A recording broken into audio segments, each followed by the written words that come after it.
अस्सलामुअलैकुम व्यूवर्स, उम्मीद करती हूँ आप सब ठीक होंगे। शुरू करती हूँ अल्लाह के नाम से जो नहायत रहम करने वाला है। क्या आप जानते हो अल्लाह पाक हमें अपनी तरफ कैसे मुतवज्जा करता है?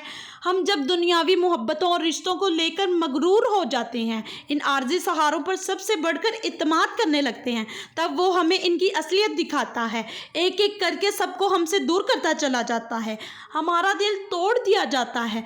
हम रोते हैं, चीखते हैं, मगर खाली हाथ रह जाते हैं। लोगों से वाबस्ता सब उम्मीदें टूट जाती हैं और फिर थक हार कर जब हम सजदे में सर रख देते हैं, तड़प कर अपने अल्लाह को पुकारते हैं, तब वो कहता है, बता कौन है तेरा, कहाँ गई तेरी मोहब्बतें, क्या हुआ तेरे याराने। तो वहाँ इंसान बेबस हो जाता है और इकरार करता है, बेशक अल्लाह की मोहब्बत ही सब मोहब्बतों पे हावी है। अल्लाह का सहारा ही बेहतरीन सहारा है कि जहाँ सब साथ छोड़ दें तो वो थाम लेता है, अपना लेता है, संभाल लेता है।